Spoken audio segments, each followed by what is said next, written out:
Isang mapagpalang umaga ulit mga kamarites. Tayo ay magluluto na ng rice habang magluluto din tayo ng ulam para sabay-sabay na. Samahan nyo muna ako guys. Ugasan lang natin ang ating bigas.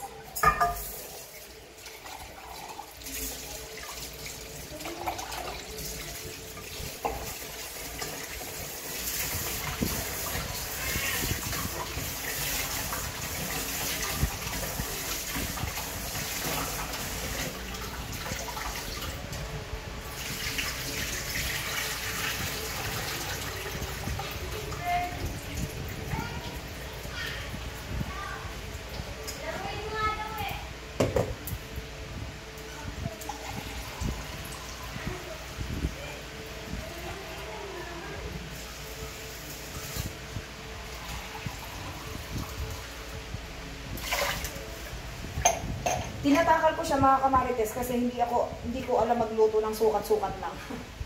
Tapos nalagyan natin siya ng suka para hindi agad mapanis. Itong suka naman na to, asawa ko nagturo sa akin ito. Yan, then isasalang na natin sa ating rice cooker. Para sakto, pagluto ng kanin, luto na rin ang ating ulam. Then, magbubukas na tayo ng ating kawali. Gigisa na natin ang ating bawang sibuyas din ang ating pork.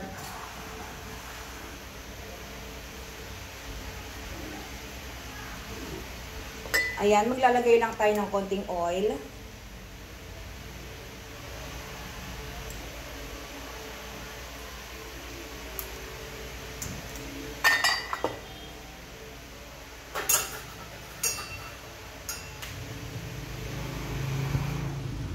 Ayan, may oil na tayo sa ating kawali.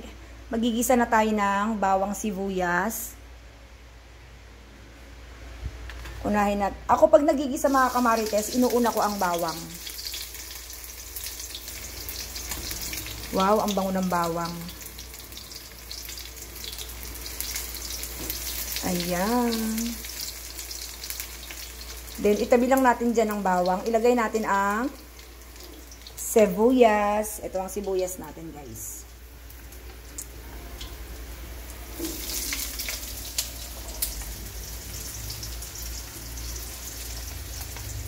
Then, isama na rin natin ang ating siling red para kumapit yung anghang. Kumapit sa kamay ko yung anghang. Tapos, huwag kang maghugas. Ihawak mo sa iyong mata, patay. Yun guys, after this, igigisa na natin ang ating karne.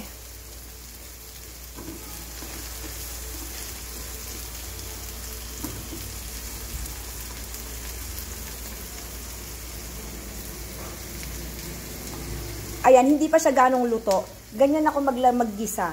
Hindi pa siya ganong luto, pero ilalagay ko na yung karne.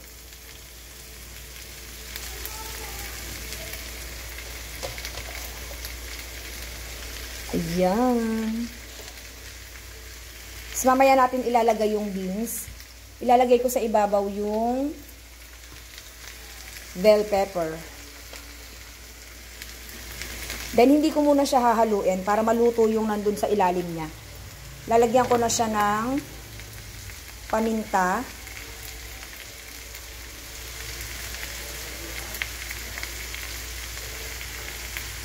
Yan, maraming paminta. Yan, ganyan lang siya mga kamarites. Then, ibabalik na natin dito.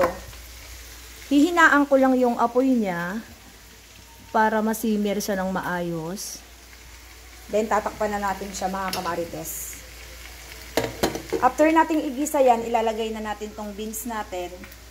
Ay, hindi pala, mali. After natin tong igisa, lalagyan na natin siya ng oyster.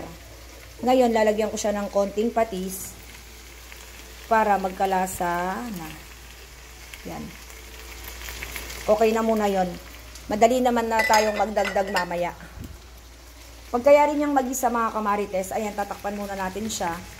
Pagkaya rin niyang mag-isa dyan, lalagyan natin siya ng oyster. Then, ilalagay na natin yung beans pag naluto na yung baboy and then yung ating mushroom. Okay? Bye for now, mga kamarites!